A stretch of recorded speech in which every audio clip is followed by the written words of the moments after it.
Not the spectacular things are the important things.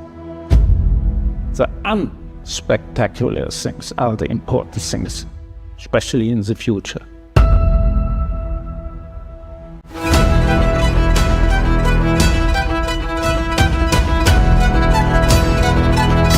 And design should not dominate things, not dominate people. It should help people.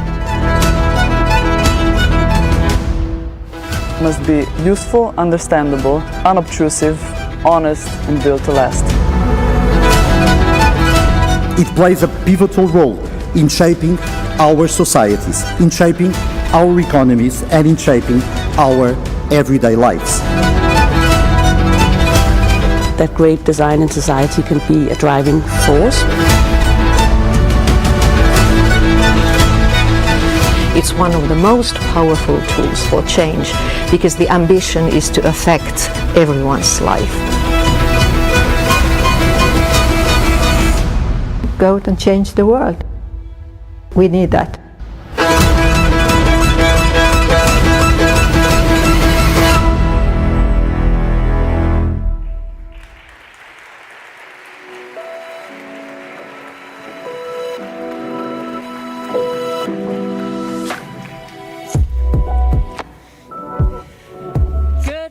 Everyone, and welcome to the 2025 edition of the DesignEuropa Awards. My name is Cecilia, and I'm delighted to join you with Kåre here as your hosts of the day. Whether you're here in person or you're watching online, a warm welcome from Den Sorte Diamant, the Black Diamond, right in the heart of wonderful, wonderful Copenhagen. Now in its 6th edition, the DesignEuropa Award are proudly organized by the European Union Intellectual Property Office, also known as the EUIPO, in close partnership with the Danish Patent and Trademark Office. And ladies and gentlemen, what a perfect place for this celebration. Denmark, the home of design legends like Arne Jacobsen, Finn Juhl, Børge Mogensen, Paul Kjærholm, just to mention a few. I think it's okay to brag just a little bit, don't you think, Cecilia? Of course it is. They truly are legends. We do have a long tradition of great design in Denmark, for instance reflected in this beautiful shiny granite building, which is also one of the few public buildings in this country that was actually delivered almost within budget. But whether it is delivered within budget or not, design is truly a part of everyday life in Denmark. Maybe, just maybe, that's why we are considered the happiest people in the world. Or maybe it's just the beer and the football. It's a good question, whatever it might be, but I think you might be onto something. Today we celebrate the very best of European design, from promising young talents to established pioneers, from innovative startups to leading global companies. What they share is excellence, the power to inspire, the power to drive progress, and above all, to make life better. And this year, we've had more than 1,250 entries from across the world, which means the standard has never been higher. 1,250 entries. Let's give them all an applause. Today, we will discover the winners of the DesignEuropa Awards 2025 in 2 main categories: entrepreneurs and small companies, followed by industry.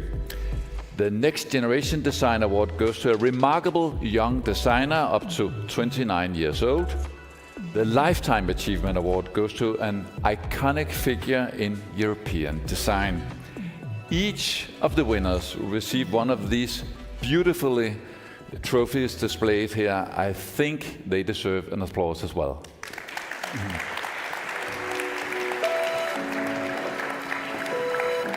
They truly are beautiful. And we do have a rich and inspiring program ahead. But more than a celebration, this ceremony is a powerful reminder of how innovation and creativity, supported by strong intellectual property rights, contribute to a more competitive, sustainable, and resilient Europe. And we really do need that right now. This lies at the heart of the EUIPO's mission. Since 2016, the DesignEuropa Awards have been a key expression of that mission, promoting design, supporting designers, and demonstrating the role of design in driving innovation and economic progress.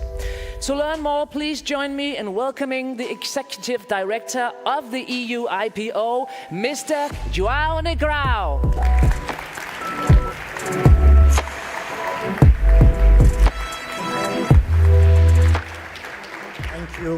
Thank you very much, first of all, Cecile and Cor, and good morning, ladies and gentlemen.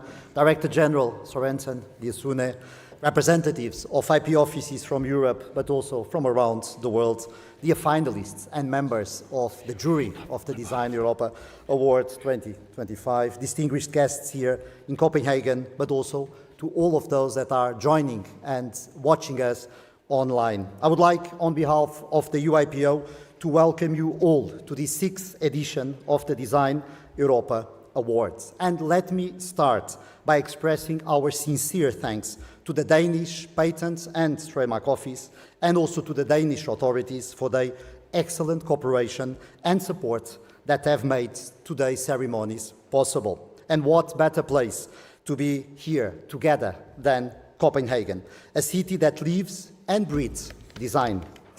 There is much we can learn from Danish design tradition. It emphasizes on purpose, on elegance, and functionality. Its seamless integration into daily life, and above all, the respect that it commands. As legendary Danish designer Arne Jacobsen once said, design is not just a profession, it's a way of life. His philosophy, anchored in clarity, in empathy, but also in originality, reminds us that design is a language of innovation. It is a bridge between creative ideas and the market, between industry and humanity, between tradition but also progress, between functionality but above all, emotion. But more than that, Jacobsen's designs remind us of the incredible potential that they have in creating value in our society. Across the European Union, design-intensive industries account for 16% of GDP creation and 30% of all the jobs created in the European Union. These figures are not only theoretical, they reflect the real economic strength of European design that we should all recognize.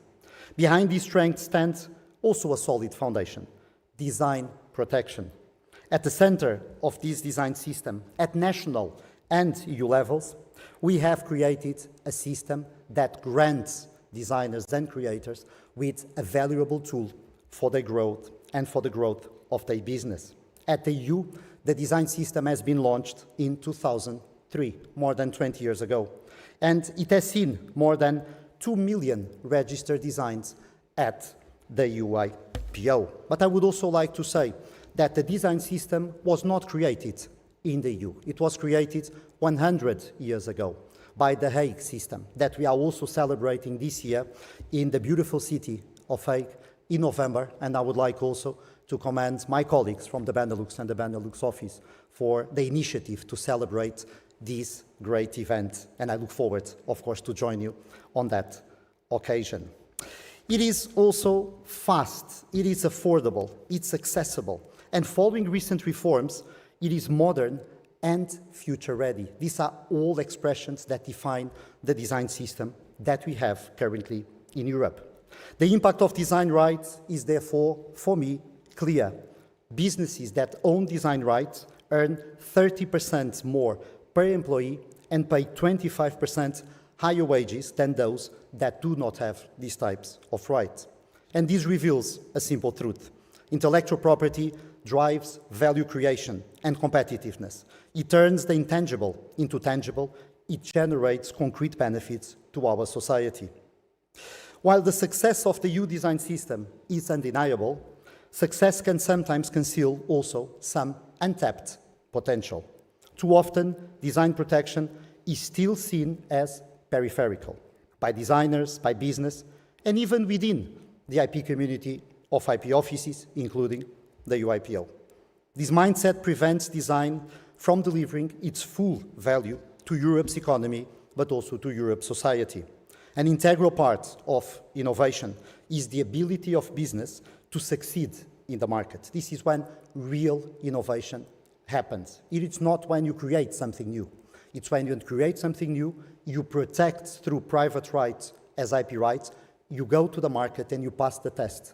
You succeed in selling your products everywhere. And there, of course, design plays a central role in that success, guiding the journey from concept to commercialization. Design is what makes innovation visible. It resonates. It is what sets products apart in a crowded market. It conveys messages and also generates emotions. Just as we protect technological innovation with patents and we protect commercial innovation with trademarks, we must also protect aesthetic innovation, which builds identity, creates emotional connection, and increasingly drives consumer preference, particularly among the younger generation. As Thomas Watson, CEO of IBM, a long time ago once said, good design is good business. Design is more than ever the critical factor in consumers' decisions to acquire products, mainly among the younger generation. Therefore, design must be placed at the core of the innovation value chain, not as a simple finishing touch, no, but as a strategic driver for growth. Design is an asset that needs to be used in a strategic manner by designers and by business that makes good use of design. And without recognizing the importance of design protection, we risk undervaluing one of Europe's greater strategic assets. And this recognition begins, in my view, with storytelling, because a design registration is more than just a paper, a certificate. It is a strategic tool, it is a commercial asset, and most importantly, offer a story of ambition, of creativity, but also of vision. And these stories matter. They have an impact. They show us that design rights are not abstract concepts. They demonstrate how protected design translates into real-world impact, transforming ideas into products, businesses, but also brands. One of the most effective ways to unlock the potential of the design system is by sharing these stories. Stories that make the value of design protection tangible, but also relatable. Stories that connect design with innovation. We all bear a responsibility in spreading these stories, in ensuring that this link is there, is valid for designers, and it can contribute also to the development, the further development of the European economy. And that is what the DesignEuropa Awards are all about. Today, we are here to recognize 6 exceptional designers that exemplify innovation, excellence, but also impact, concrete impact. We also honor 2 remarkable individuals.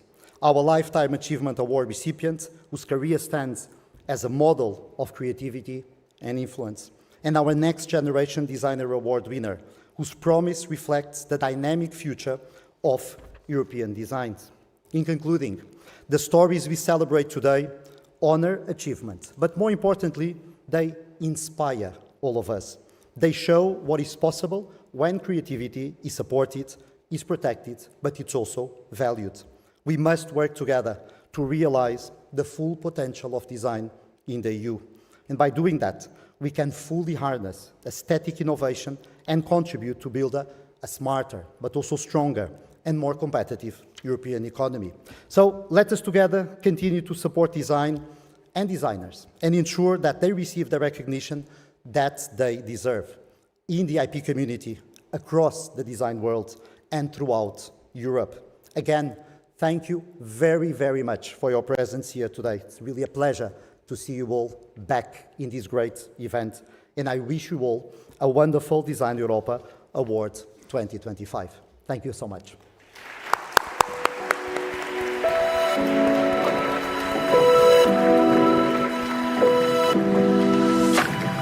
and gentlemen, Mr. Nick Rao.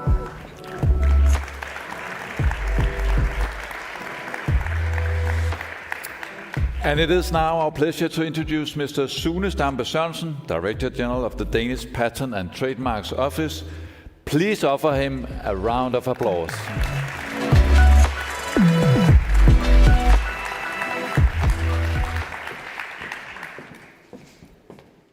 Good morning, everyone.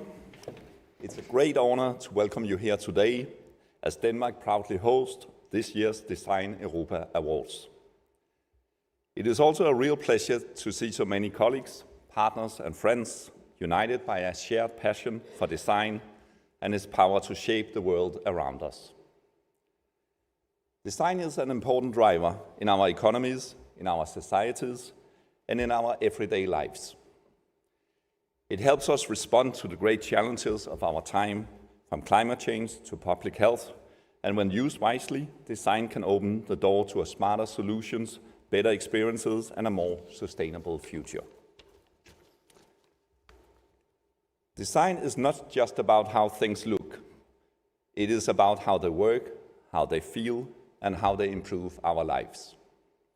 Design helps turn ideas into impact. It plays an important role in development, helping businesses grow, adapt, and stay competitive in a fast-moving world. It supports the green transition, it meets real human needs, and when protected through strong intellectual property rights, design can become a powerful driver of long-term value. Denmark is proud to be a design nation, with a long-standing tradition of excellence and a vibrant community of world-class designers. Let me share a small story that captures this spirit. In the 1950s, Danish architect and designer Arne Jacobsen created the now iconic egg chair, originally designed for the lobby of the CEST Royal Hotel in Copenhagen. It was bold, sculptural, revolutionary. But Arne Jacobsen didn't stop at the chair. He designed the entire hotel interior, right down to the cutlery, forks and knives. His works exemplified holistic design thinking, and today the egg chair remains a symbol of Danish design's ability to combine form, function, and forward thinking. The legacy lives on in the work of designers across Denmark and Europe who continues to push boundaries and shape the future. And the setting we are in today reflects the same spirit. We are gathered here in Dronningesalen, named in tribute to Queen Margrethe II, located here in the Black Diamond, the cultural heart of the Royal Danish Library. This striking building, perched on the edge of Copenhagen's harbour, connects old and new, just as design connects tradition and innovation. Opened in 1999 and seamlessly joined with the original library from 1906, just across the road, the Black Diamond welcomes more than 1,000 visitors every day, students, locals, tourists, all drawn by its knowledge, culture, and creativity. It's a place of ideas and inspiration, and a fitting venue for today's celebration. Just as design crosses disciplines, industries, and borders, so does intellectual property. As a small open economy, Denmark depends on international trade and cooperation. And as an IP office, we are proud to work closely with our European partners, many of you here today, including EUIPO, to support innovation, creativity, and the protection of design across the EU. In a world marked by uncertainty, the need for bold ideas, strong partnerships, and visionary design has never been greater. The DesignEuropa Awards are a testament to that spirit, showcasing the very best of European design and highlighting the value of protecting creativity through a strong and unified IP system. So let us use this moment to connect, to collaborate, and to celebrate the power of design. And with these final remarks, let the show begin. Thank you.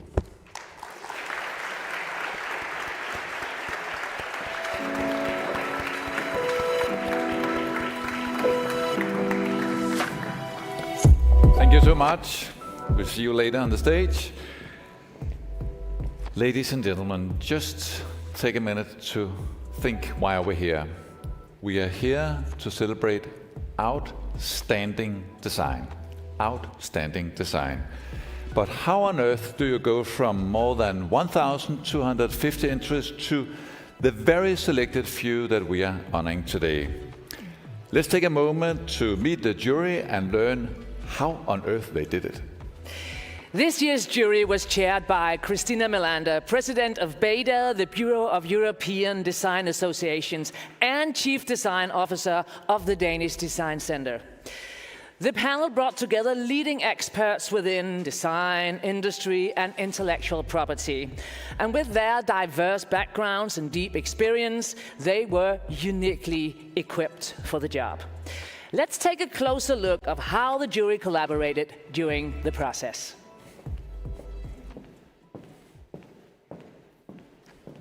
I think that design can change the world, and this is not rhetorical.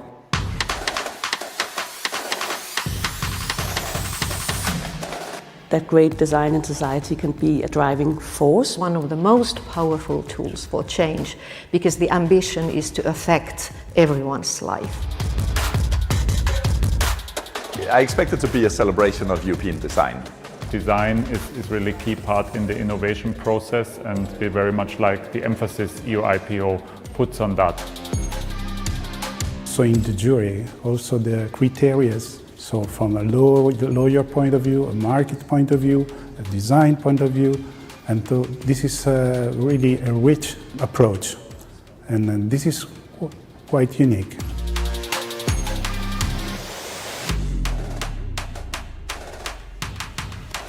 I strongly believe in the future generation.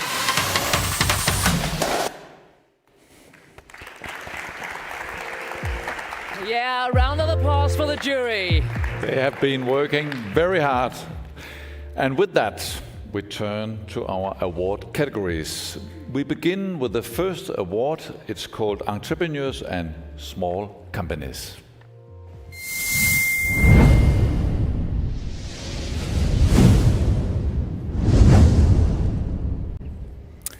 And this morning you will meet designers from different fields, but they are united by creativity, craftsmanship, and innovation. This award honors the resilience and creativity of Europe's entrepreneurs and small companies. SMEs are the backbone of the EU economy, representing more than 99% of all businesses and employing around 2/3 of the EU workforce. So, let's hear from the finalists and discover much more about their remarkable designs. Our first finalist is from France, and it's Apollo Wooden Wheelchairs, a design-led initiative turning wheelchairs into objects of empowerment through handmade wooden craftsmanship and thoughtful design. Let's find out more.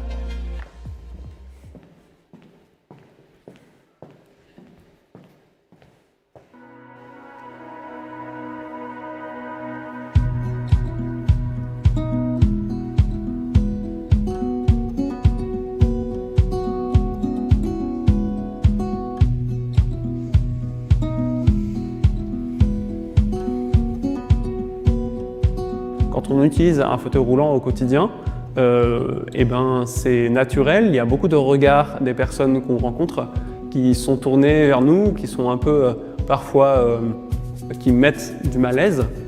Le fauteuil roulant en bois, plus esthétique, provoque tout autant de regards, de curiosité, mais elle n'a pas la même cause. Les gens ne se demandent pas qu'est-ce qui a pu m'arriver ou se disent pas que ça fait de la peine, un jeune en fauteuil roulant, etc. Ils se disent « Waouh, le fauteuil roulant, c'est du bois, j'ai jamais vu ça, où est-ce que vous l'avez acheté ?» C'est tout à fait différent et donc ça apporte un mieux-être à la personne utilisatrice du fauteuil roulant. Ces nouvelles interactions, loin de provoquer davantage de mal-être, au contraire, m'ont donné une certaine fierté. Donc j'en ai déduit que le fauteuil roulant en bois avait une sorte de super pouvoir, c'est qu'il changeait le regard des gens. Que ce n'était plus un simple matériel médical, un peu le symbole du handicap, mais que ça pouvait devenir presque une sorte d'accessoire de mode, quelque chose dont on est fier.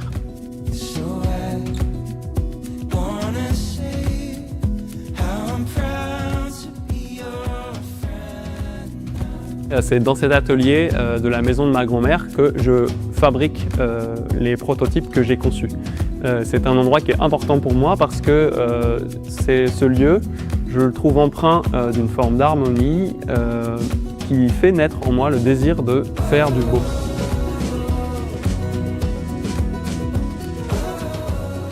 Alors, les fauteuils roulants en bois que je conçois et que je fabrique sont avant tout des fauteuils roulants sur mesure, c'est-à-dire qu'ils conviennent à une personne en particulier parce qu'on est allé prendre la largeur de son bassin, ses mensurations avec précision.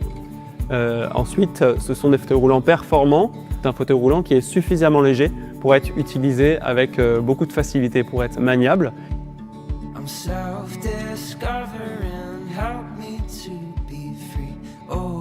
Je pense que mettre du design dans le matériel médical, c'est apporter une attention supplémentaire à la personne souffrante, à la personne malade, à la personne avec un handicap. Donc c'est un peu comme une attention, c'est un peu comme un geste d'amour qu'on fait vis-à-vis d'elle, d'affection qu'on lui montre. Et donc c'est une certaine façon, une manière de soigner par le beau.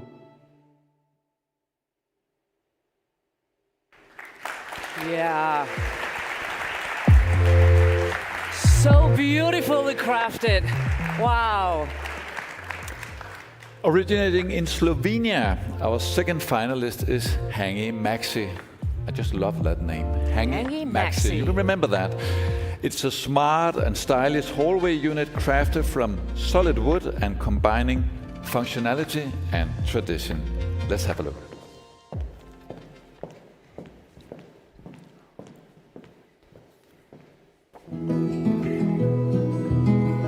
Every product needs to be finished by hand because of details. We are located in a small Slovenian village called Šentjošt. We are old and now in life. Take some time to ease your mind. Our grandpa started this company and he made the workshop. And then my uncle started learning from him, my co-owner and cousin. He's been in this workshop for all his life. I just helped around sometimes, but I actually studied architecture. In college I applied to this Italian competition called Wonderwood, and I was chosen to be the 3 best products with the Hangi. And then came Jean with his idea of Hangi. And now, after 2-3 years, here we are. Show me light, show me love. Hey. Hangi Maxi is a whole entryway solution. You have all the pieces of furniture you can have in your entryway, so hangers, shelves, sitting area, something to put your shoes on, in one product. And you can open it and close it according to your needs. We also want to be technological because the world is moving that way, so the NFC chip was actually just the first thing we did. And as it's intended for the entryways, it was also intended for maybe hotels or restaurants. So with the NFC, you can have like your menu, your house rules, your check-in, check-out time. At home, you can have your Wi-Fi. And the water was a mirror, saw the money come. As a company, we try to be as sustainable as possible. All the bigger products we do, the leftovers we use for the smaller products, and then those leftovers we use for the smaller products, and then also the sawdust that is left over, we vacuum it through our ventilation system, and it goes directly to the machine that compresses it together to make pellets for firewood. We use local Slovenian wood, and we try to use all of wood and nothing throw away.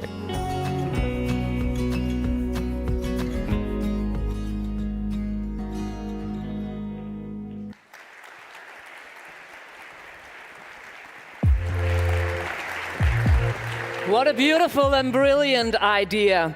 Now let's turn to our third and final finalist, Back to France, we have Overraid Life, a sleek cycling helmet designed to make safety easy and stylish for urban commuters.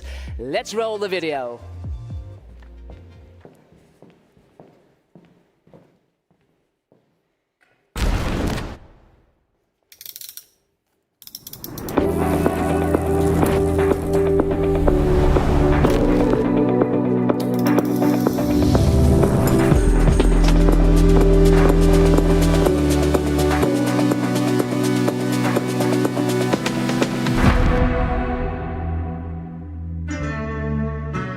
This is the Life helmet.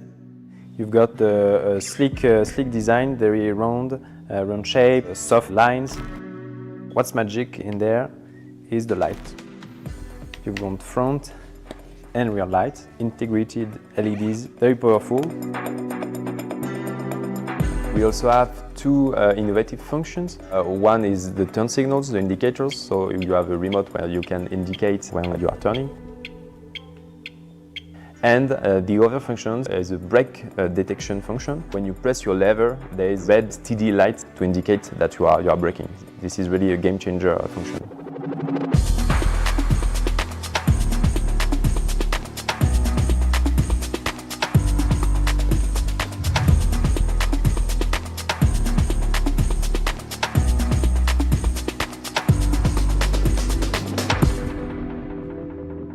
One of the main points on the sustainability is that this helmet can be fully disassembled by us and by the user, for example, to change the battery or to change the electronic parts.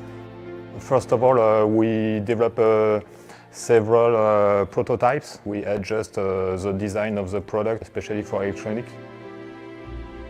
We develop our electronic in-house, so we can replace battery inside the helmet. We test the product in real situation to improve the product. I really wanted to make something that looks good, that you want to wear. The idea was to make a blend, a mix between vintage inspiration and something more modern. This helmet also integrates a quite premium finish with vegan straps and premium glittery colors and paints.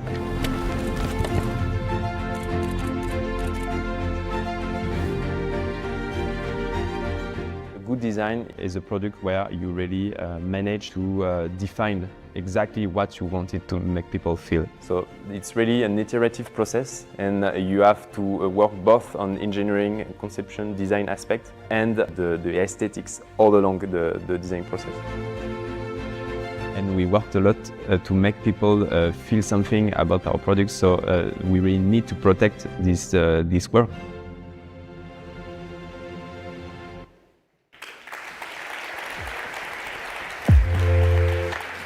Now that truly is innovation. We've now had a glimpse into the stories behind our finalists, each one an outstanding example of design excellence. But the moment has come to reveal which of them is this year's DesignEuropa Award winner and will win this beautiful glass trophy. And indeed, there can only be one winner. Cecilia, this is goddamn exciting right now. It's exciting. Should we just continue talk and Small talk talking and here. talk, make some jokes, or should we? Do a little step dancing? Yeah, whatever. Do you step dance? No, but I know you do. I didn't get that memo. Or should we get down to business? To present the Entrepreneurs and Small Companies Award, please welcome again back to the stage the Director General of the Danish Patent and Trademark Office, Mr. Sune Stampe. Sørensen.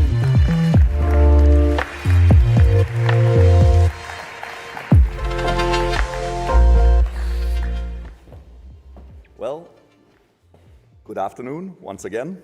It's a true pleasure to be here still today to celebrate the creative minds and bold entrepreneurs who form the backbone of Europe's innovation ecosystem. Small companies and visionary entrepreneurs are not just driving innovation. They're shaping our competitiveness, our job markets, and the future of our societies. What we see here today is a testimony to that. Competitiveness and intellectual property go hand in hand.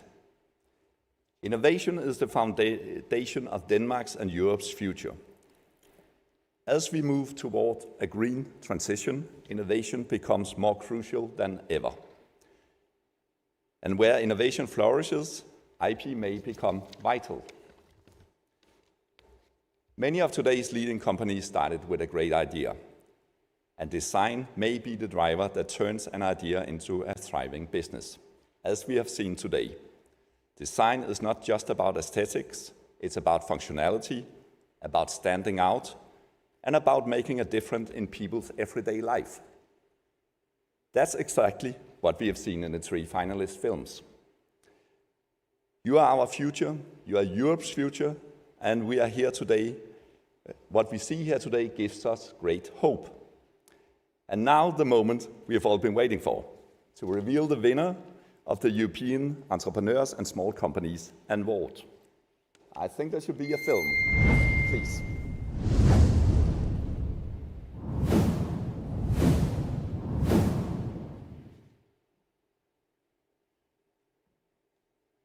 A big hand of applause to Hangi, the winner of the Design Award. Oh, sorry. And the winner is Overrate Life. Sorry, yeah.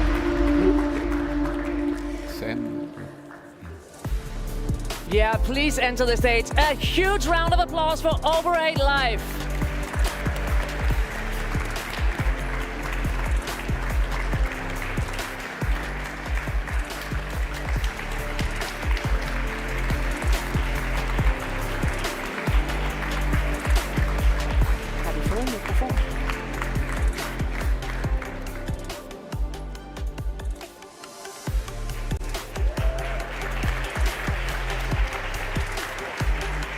Anyone handle a microphone?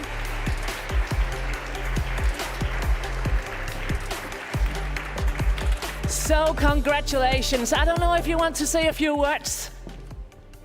Thank you very much. It's a great honor to be here and to win this award. Thank you to everyone, and thank you to the DesignEuropa Award 2025.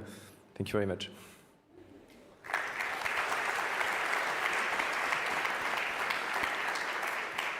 Thank you. We are very happy that our work was recognized. It was very challenging to design the smart helmet with all technical function hidden. Thank you.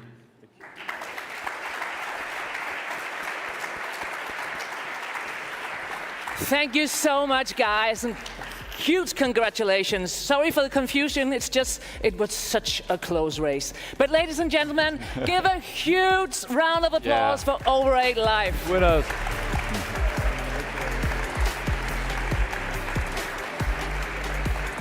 So, we have our first winner. Let's turn to the second category, the Industry Award.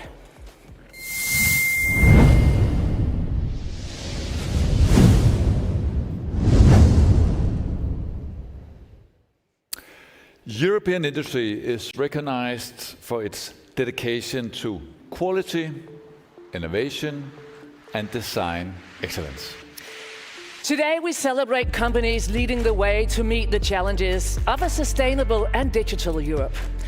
This award highlights how design, supported by strong intellectual property rights, can drive transformation and growth, and aims to inspire others to follow their example.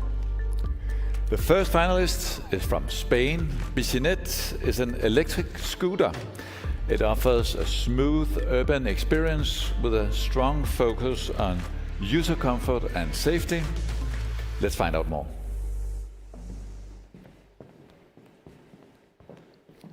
Bicinete es la mezcla de una bicicleta y un patinete.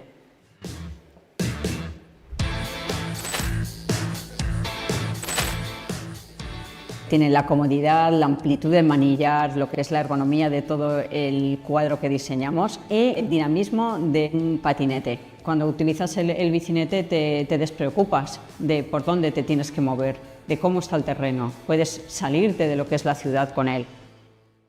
Cecotec nació en el año 2013 como un proyecto familiar con un objetivo claro, el de ofrecer soluciones innovadoras para productos del hogar basado en 4 pilares fundamentales: innovación, diseño, calidad y precio justo. El lema de la compañía es Everybody Tech.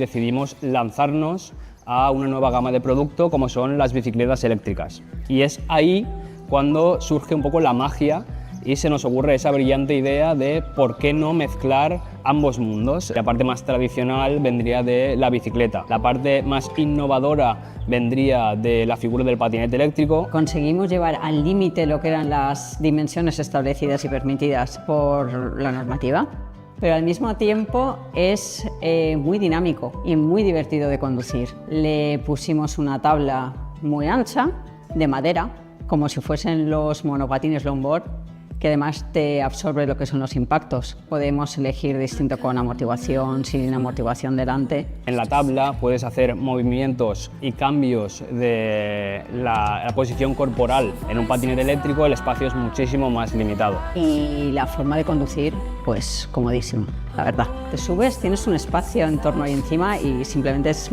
moverte con él y desplazarte por donde quieras con él.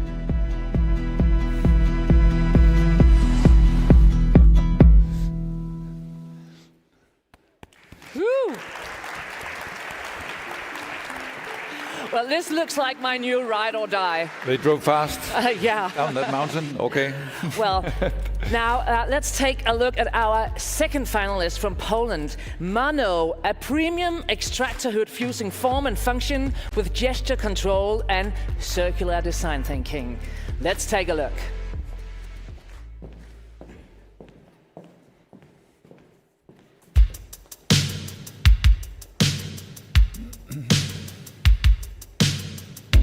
The story of Charco company started in the garage in 1989. It was the communism time in Poland, so it was basically nothing available on the market. And my mother, she was while cooking, she was complaining that like the smell and steam is going everywhere.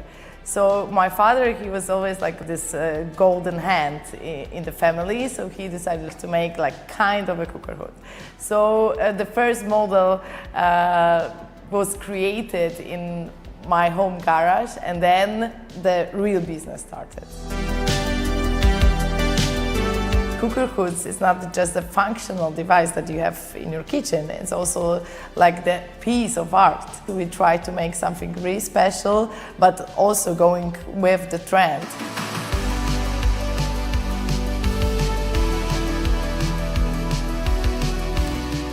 We decided to introduce there like 3 ways of controlling the kitchen hoods. First of all, it's just buttons, which is, in my opinion, very timeless, future-proof. Second one is a gesture control. It's nice because sometimes when we use the kitchen, we have, of course, dirty hands. And the third one is like, for example, for some people with disabilities, which are on a wheelchair or something, so we can connect our kitchen hood with induction hob. This main material is the stainless steel of the cooker hoods. So it means it's like lasts very long, it's like corrosion free, it's like environment friendly, and it's reusable. So it was created and designed to last long. One of our most innovation is like our motor that we use in our cooker hoods.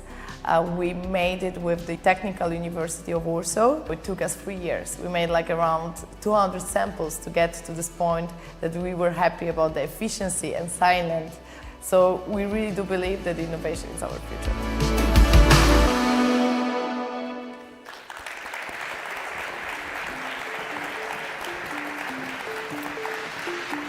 To find our last finalist, we travel to the Netherlands. The Solar Trees offers a new way to think about charging electric cars.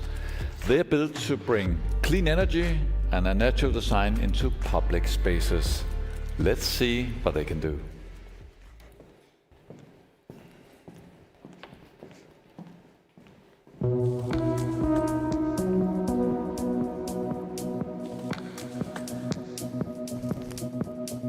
2010, I myself drove my first electric car, and quite quickly I became aware that if you buy an electric car and there's no charging infrastructure, you cannot simply use it to go on vacation, you can't visit your grandparents. So that's why we founded a company and started building their charging infrastructure all across Europe with the idea to accelerate the transition to electric cars and to give freedom to electric drivers.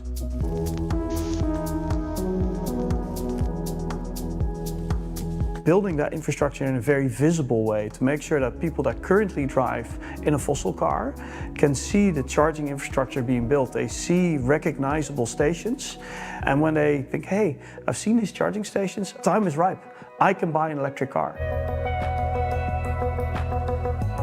The effect when you enter with your car is really different from entering any gas station. It's bright, it's fresh, there are flowers, there is a welcoming space for people. It is not anymore a dirty space where plants cannot grow. It is a place where it does not smell bad, so we make an effort to put benches, so welcoming people to stay at our station. It takes about 15 minutes to charge your car, so it's ultra fast charging, and then you take your car and continue your journey.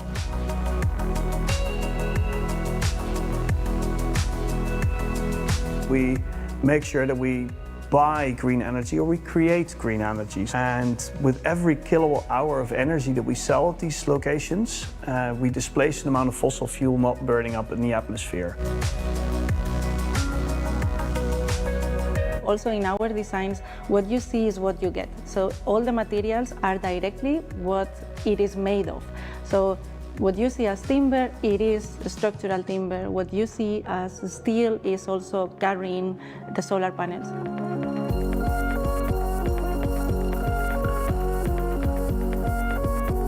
The future's bright. We can actually live underneath the sun in freedom instead of importing fossil energy out of elsewhere in the world, supporting war. It gives us sovereignty, freedom of energy.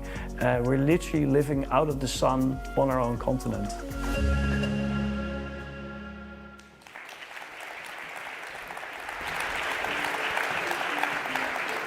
Another great example of how design really can improve our lives.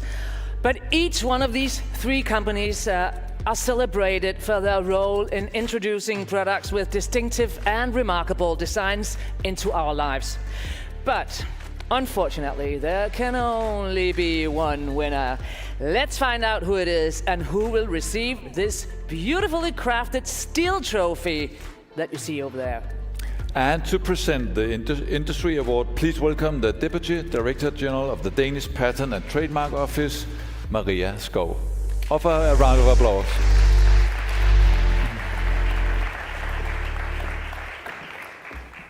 Good afternoon, everybody, dear designers, innovators, ladies and gentlemen, the audience. As the Deputy Director General of the Danish Patent and Trademark Office, it is truly a great honor to stand here to celebrate outstanding design and the brilliant minds behind it. You've heard it before, and I will say it again. Creativity, innovation, and design go hand in hand, and together they help shape a better future for people, for society, for the environment, and for economic growth. So industrial design enriches our lives by combining aesthetics with functionality. Probably all of you remember some tool, some product, some device, something that we really admire and love to work with and use every day for its innovative function or technology and for its exquisite design and looks. Sometimes we maybe even don't realize that it's the design that makes us love it. And that's why securing rights is really important here. Securing rights means securing the value of innovation, and in that way, encouraging future creativity. So industrial design changes lives and it shapes future, and for that we need the rights. And thank you to the designers for pushing the boundaries and innovate for the benefit of society. As we have just seen in the 3 videos, this year's nominees represent an incredibly strong field of industrial designs. And the choice has, of course, not been easy, as you have heard. But now we've reached the moment that we are waiting for. Let's see the 3 finalists again on the screen.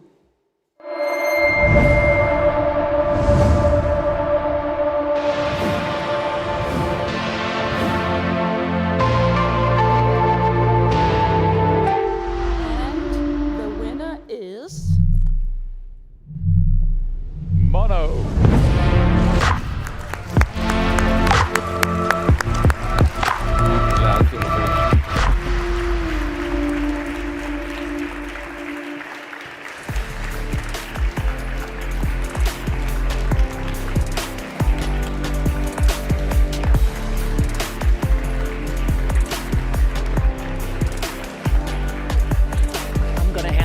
Because they're in the middle of the stage.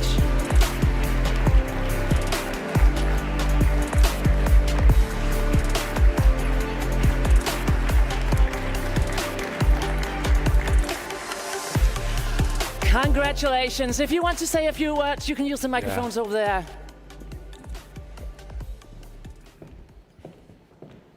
Thank you so much. It was a great pleasure to spend time with you, and thank you for appreciation of our design in cooker hoods, which is not an easy business, but as I said, our innovation and design is our future. So we will continue doing the best as we can. Thank you so much. Yeah.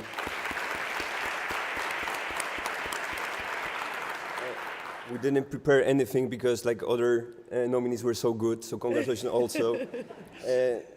Thank you to EUIPO for that award, and yeah, thank you so much.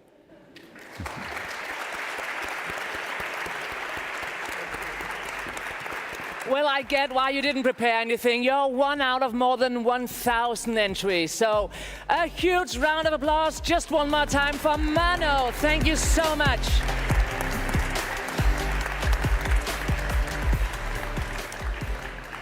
Today we've seen exceptional work from both small and larger businesses, all demonstrating the power of design. Now, however, we turn our focus to the future, to the creativity and vision of the next generations. So now, ladies and gentlemen, we present the next category for today, the Next Generation Design Award.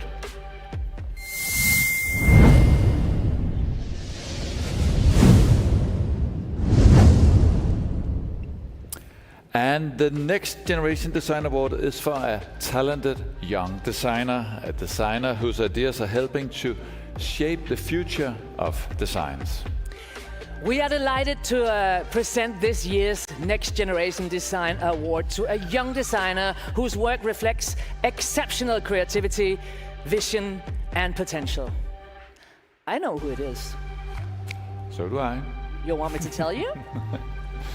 This year's winner is David Borovic. Let's take a moment to learn more about his remarkable talent and outstanding designs.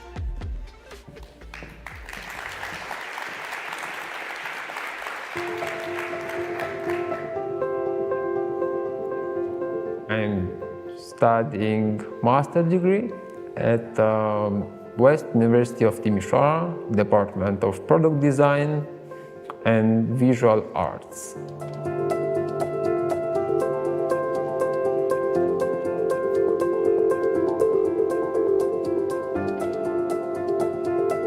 I wanted to create something for the people, something you can feel it, touch it, look it, see it moving or seeing in the reality, not only in the virtual places, to make something for the people, to make something to express yourself and to feel an emotion, for example, to an object or something, to be beautiful.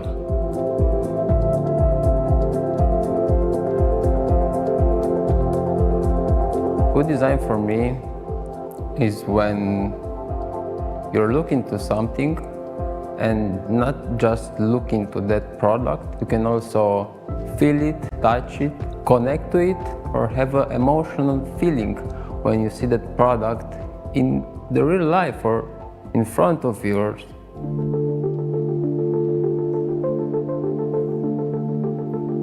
When I was a child, I used a lot the bicycle from home to school, and I was trying to make something to look cool and not just a traditional bike that you see around, because I want to shape something in a way that you can look it around and see, wow, it's nice. David's work, first of all, I can say it's extremely detailed. He's not afraid to go into the smallest detail when it comes to conceptualize any type of product, but also he's really courageous and bold when it comes to exploring new design techniques or design languages like the generative design or optimized topology. He really likes to incorporate those spectacular shapes even into the smallest of the assignments.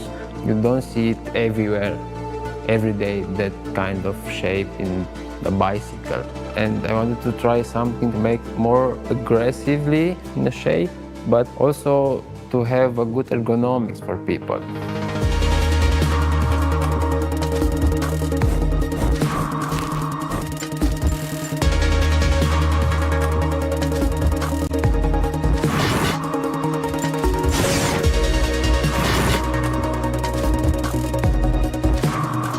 The shape of my bike, it's exactly the shape of a human in the driving position. I was trying to make that shape to look as better I can, to be exactly how I wanted, to have that curvature, to have that lighting reflection like you see in a car. Maybe I can see my bicycle in other cities, or using other people using my product, and it's gonna be a grateful thing for me.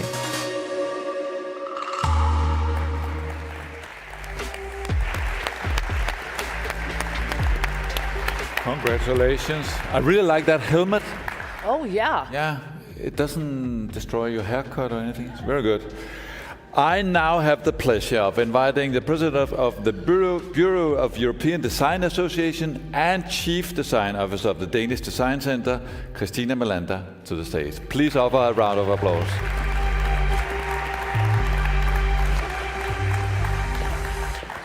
Thank you. So I'll keep it short because I think all the right words and messages was already said by Joao and Sune and Maria. And what for me those words and messages and narratives represent is that I believe that design is moving from being an afterthought to being the backbone of how we innovate and stimulate sustainable innovation. And that is amazing. And I'm extremely proud of actually giving this award, the Next Generation Award, because the next generation, that is the fuel of Europe.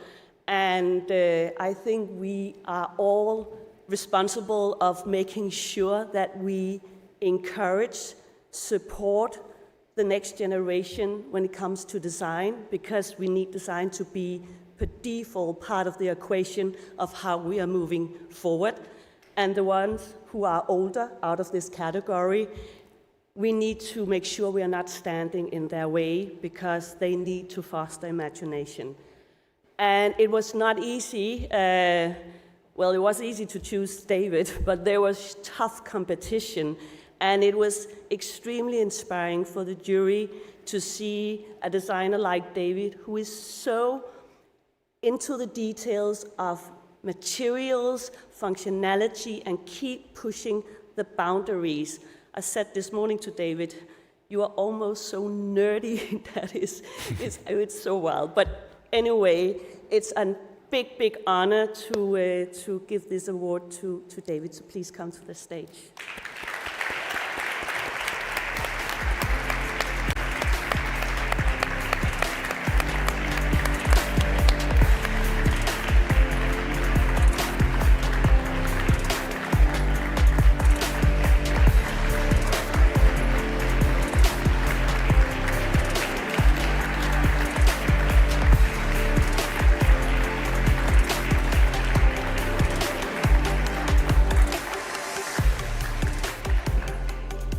I don't know, David, if you want to say a few words, you can use the microphones over there.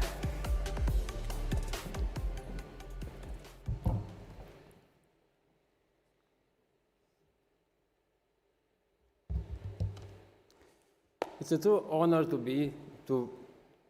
me to be here to receive this award today. I would like to thank you to my family, my girlfriend Alexandra, and also to the University of West of Timișoara and Faculty of Arts of Design for supporting me today here at this ceremony. And I also appreciate the other participants and finalists to this ceremony. And I also would like to thank you to the jury and the EUIPO for this award, and thank you for everything. And it's a nice thing to be here in the front of you. Thank you very much.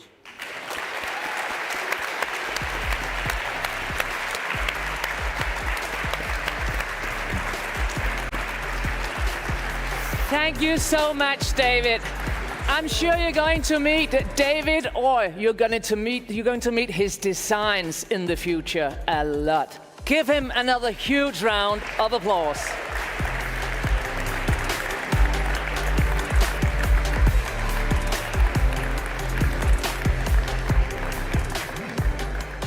Congratulations. Congratulations. Well, design has the power to go beyond form and function. It can shape how we see the world and how we live within it. That's why we are now about to honor a designer whose work has had a lasting and meaningful impact. It's time for the Lifetime Achievement Award.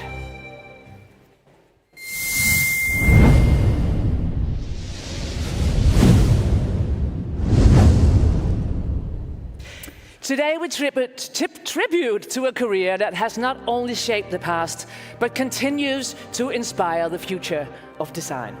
And this award is for a designer who mixes craft, feelings and new ideas for people.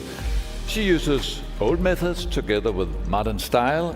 Her work adds emotion to technology, making it feel new and human at the same time.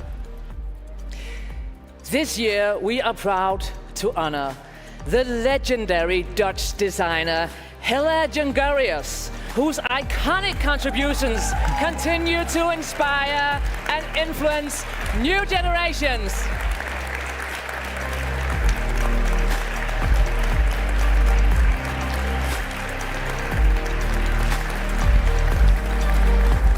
We will see Hella here on stage in a short while, but let's take a moment to reflect on her remarkable journey through this short film celebrating her and her work.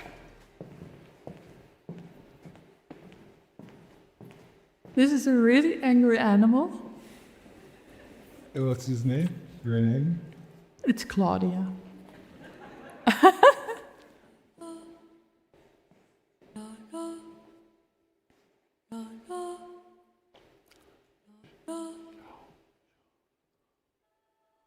I have a handwriting, I have an opinion, I want to change something, and you can call it anger.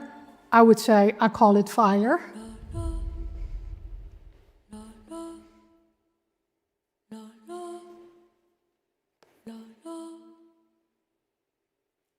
I think the design profession would be, why bother?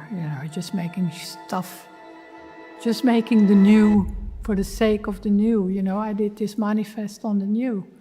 And I think this is not the way we will survive.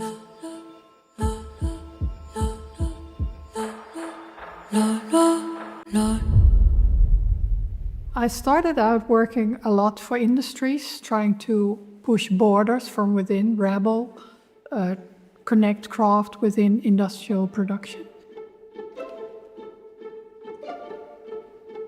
In the last 5-8 years, I stopped working for industries. I think I like to dive deeper in topics. It is quite difficult now to do a lot of experiments in industry because in the end you have to face a market.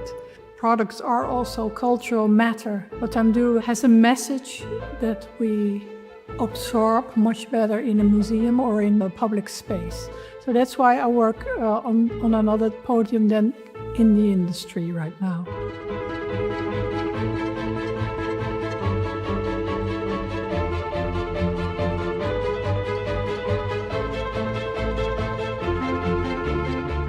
I did a lot of research on colors, and then my topic now is 3D weaving. I'm really interested in this construct that is very light and very strong, so I think it has a future. Therefore, I built looms to design the materials within, so super polyamers, yarns that absorb a lot of moist, because I think it's going to get hotter and hotter in the world. Solar yarns that can provide energy, and I think that's interesting. So to search and find answers while doing.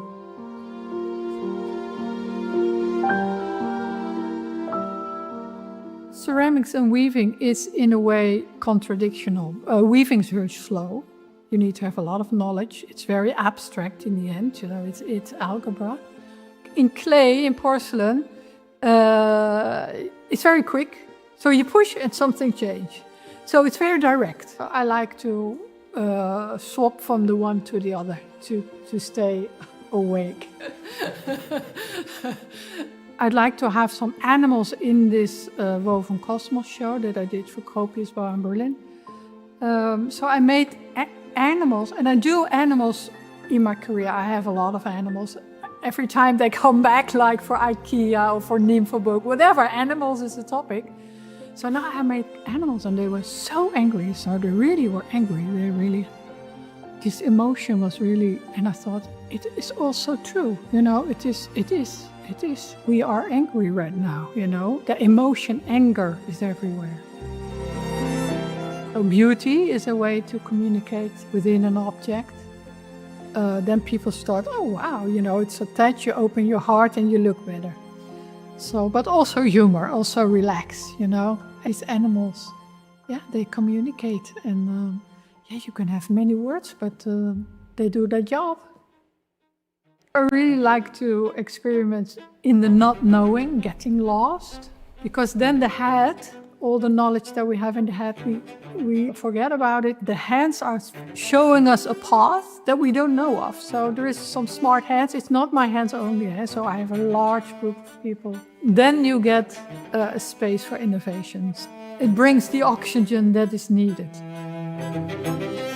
There is an end result, but in the end, I'm designing the relation that people have with an object. How it is made, what traditions are within it, what kind of materials are used, what the footprint is. So this whole era, this is where I design. I hope there I push something.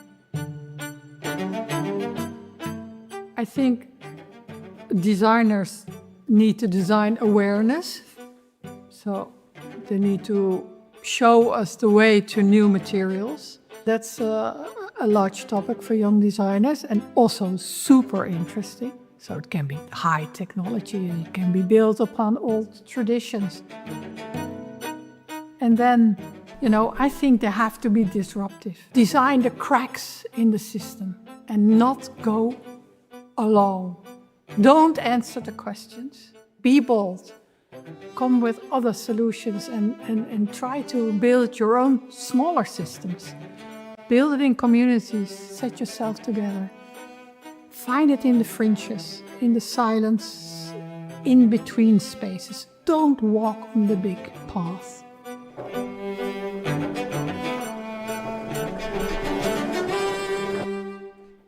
It's my first Lifetime Achievement Award. And each time when you get the new, what you don't know yet, what is new, yeah, makes you also think, like, what is my achievement? And so it also let my own motor run.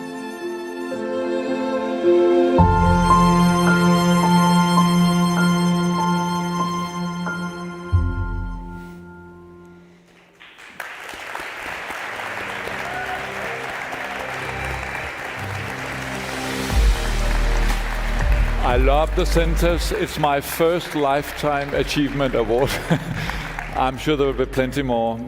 we would now like to invite the Executive Director of the EUIPO, Mr. Jongerius, back to the stage to say a few words, and a lot of words you decide, to present the Lifetime Achievement Award. Ladies and gentlemen. Thank you. Thank you so much. On behalf of the EUIPO, but I'm sure on behalf of all designers in Europe and around the world, and on behalf of all the IP community, it is for me a true pleasure, it's a privilege to celebrate the remarkable contribution of Helle Jongerius that we have just witnessed now. For decades, her work has inspired the design world, but also beyond. Her creations have brought beauty into our lives. They have added depth, they have added meaning, and quite literally made them more colorful. But it is also the vision behind her designs that set Helle apart. A vision grounded in long-term thinking and a deep commitment also to sustainability that is so, so important. Her work does more than please the eye. It invites reflection, as we have seen. It challenges us to consider how design can contribute to a more inclusive, to a more thoughtful, but also to a more sustainable world. I can think of no more deserving recipient of the Lifetime Achievement Award than Helle Jongerius. Helle, please join me on stage and please give her a big round of applause.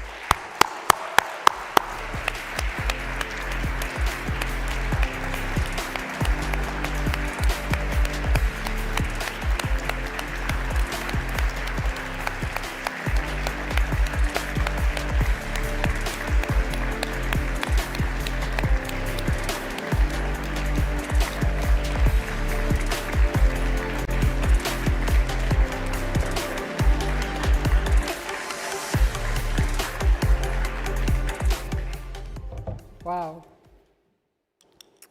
Thank you for this warm applause and all these nice words. So I first would like to start to thank this organization, the EUIPO. I'm very honored to receive this award, this Lifetime Achievement Award. So, but I haven't done this journey alone. I would like to really also have a hand on the many hands, the minds and the hearts that shaped this journey.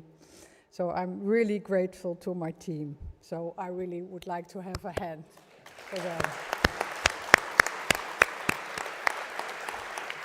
Thank you.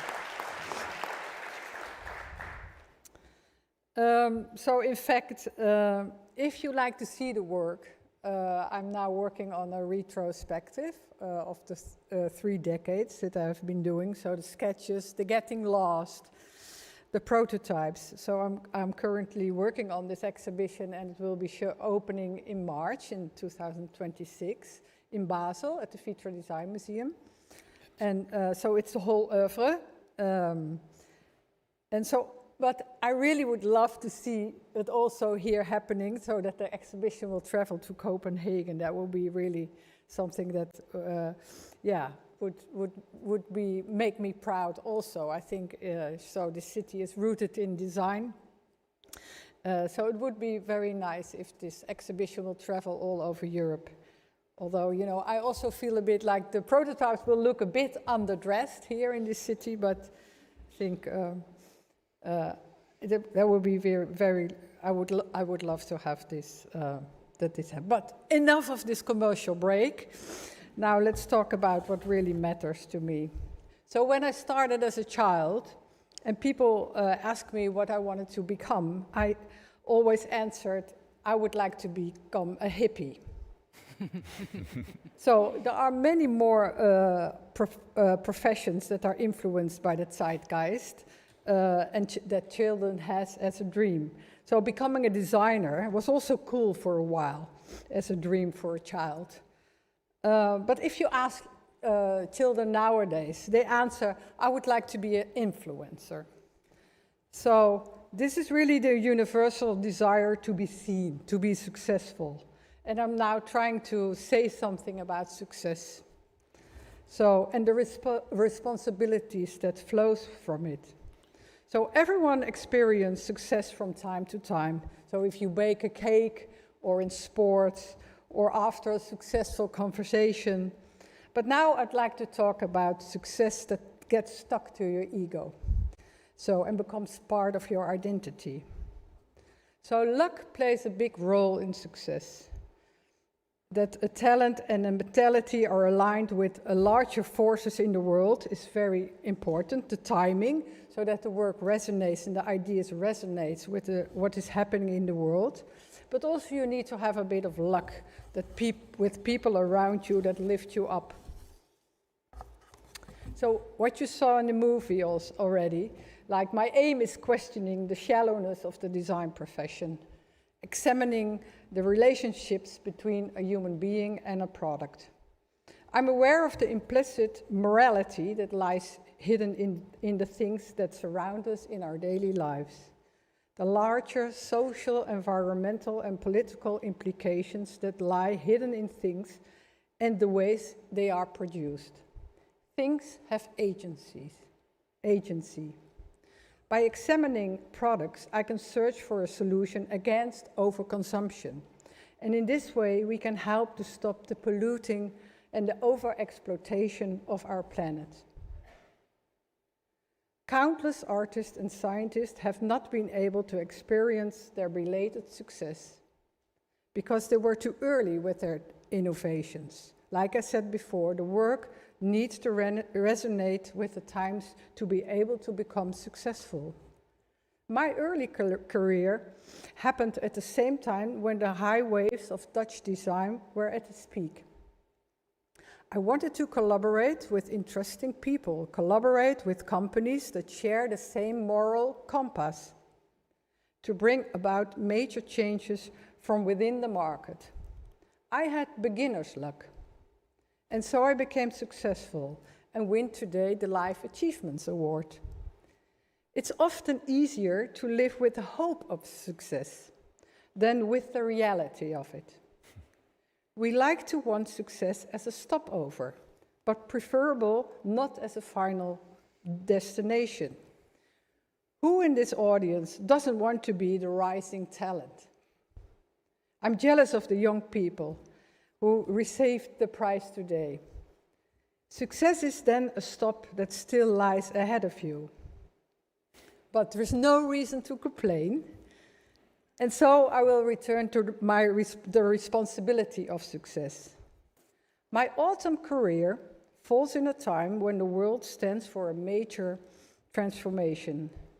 In my profession, I feel responsible and I act accordingly. That's what my hippie soul whispers to me.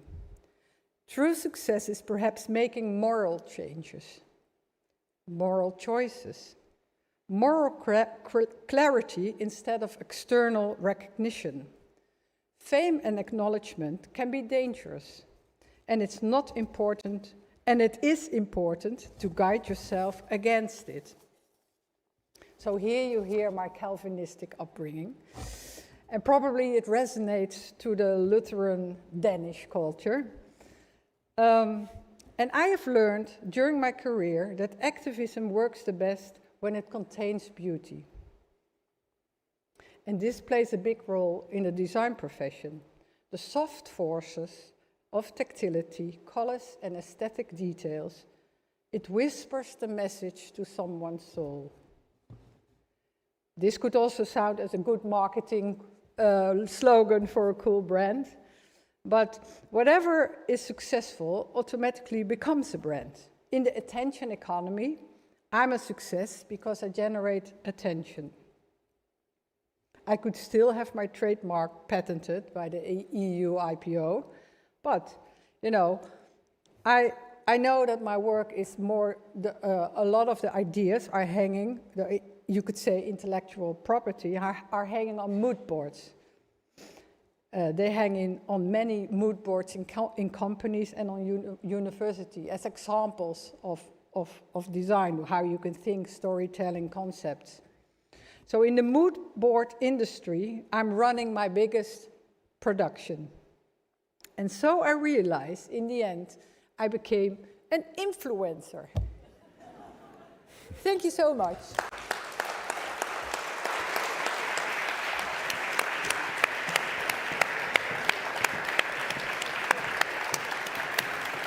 Congratulations. Hella, please don't forget your award. But I'm so happy that I got to touch it because I love the wood, the handcraft of the wood. It's so beautiful. Well, yeah, Joao, you need to stay here. Because we are almost at the end of what has been a truly inspiring ceremony.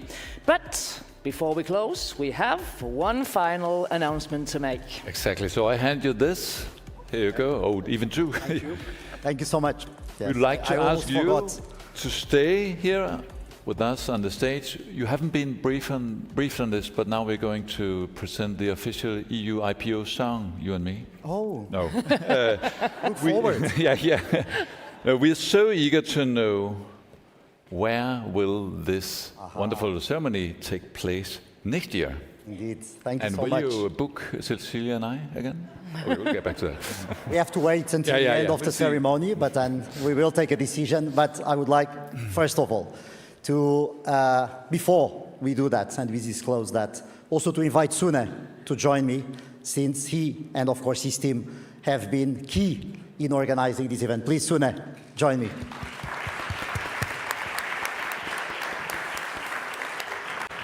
Thank you again for this wonderful welcome that you gave us here in Copenhagen. This was a great decision, I think, to come here. Thanks for the work that you and your team have done with our colleagues throughout this year that has been a very intense year in preparing this ceremony. And of course, I want, on behalf of everybody, to recognize you and to recognize the work that you have done. I don't know about next year, but I want also to ask a round of applause to our presenters, because otherwise we will not have the chance. Thank you. You have done a brilliant job. So probably this will not be the last time that we're going to meet to talk about design. Not at all. We're going to talk much more about design in the next years. But this event that is important to celebrate designers is also important that it continues throughout the next years. And for that reason, we would like very much to announce together, maybe with a video, what is going to be the city that is going to welcome us next year. Would you like to say a few words before that? Just a few words before that. Thank you so much to EUIPO for this great event. Thank you for all of you for coming to Copenhagen, for the great designers for showing up. It's been a true pleasure welcoming you here in our beautiful city. I look much forward to continuing this celebration next year. Also, thank you to your great team as well. I know it's been a tremendous effort to put this event together. And also a great thank you to my own team, who also worked tirelessly to bring us all together here today. And thank you to our great host here. Excellent. So thank you so much. Let's see the film. Yes.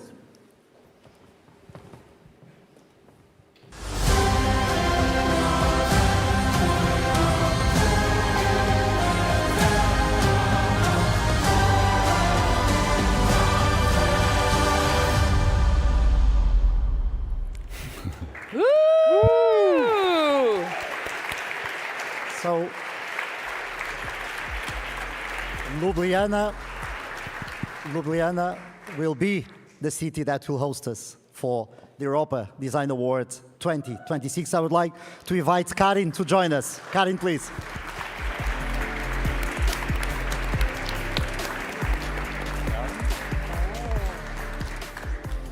You have the official baton passed from, of course, the present host to the future host. We look very much forward to see you and to work with you in the organization of this event. But maybe you can tell us more about Ljubljana than we probably can say. So maybe you could address a few words to everybody. Thank you.